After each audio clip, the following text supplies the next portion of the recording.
Bunyi dan sifatnya. IPAS kelas 5 SD Kurikulum Merdeka.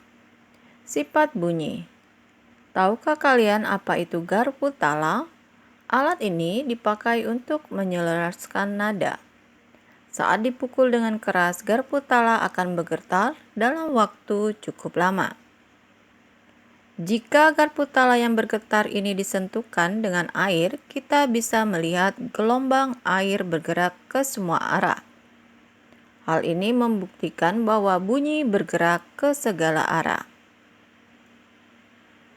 Percobaan sederhana ini membuktikan bahwa bunyi bergerak ke segala arah. Kalian bisa mendengar suara bel sekolah tanpa melihat bendanya.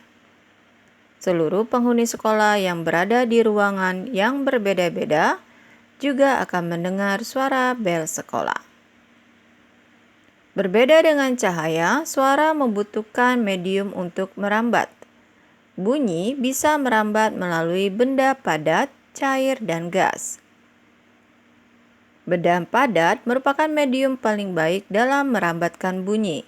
Hal ini karena partikel-partikel penyusun pada benda padat lebih berdekatan sehingga lebih cepat menghantarkan bunyi.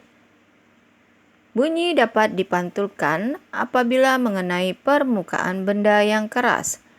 Contohnya kayu, besi, permukaan dinding, dan lain-lain. Sebaliknya, benda-benda yang lunak seperti busa, bantal, karpet, dan kain akan menyerap suara. Contoh, penerapan sifat bunyi dapat dipantulkan yang ada di kehidupan kita sehari-hari antara lain sebagai berikut. Yaitu, suara kita menggema ketika berteriak di puncak bukit. Saat menabrak benda yang keras seperti batu, tembok, dan lantai, suara akan memantul kembali ke arah sumber suara. Pantulan suara ini disebut gema atau gaung. Sifat bunyi selanjutnya adalah dapat dibiaskan. Bunyi dapat mengalami pembiasan atau refraksi. Pembiasan bunyi terjadi ketika bunyi merambat dan memasuki medium yang berbeda, sehingga bunyi akan dibelokkan. Misalnya saat pada fenomena petir yang akan terdengar lebih keras di malam hari daripada saat siang hari. Selain itu, bunyi dapat dibiaskan bisa terlihat suara teriakan di siang hari tidak terdengar jelas dari teriakan malam hari. Hal ini terjadi karena suhu udara pada siang hari lebih dingin daripada suhu udara di bawah. Suhu udara di atas pada siang hari lebih dingin daripada suhu udara di bawah. Sebaliknya pada malam hari, suhu udara bawah akan lebih dingin daripada suhu udara di atas.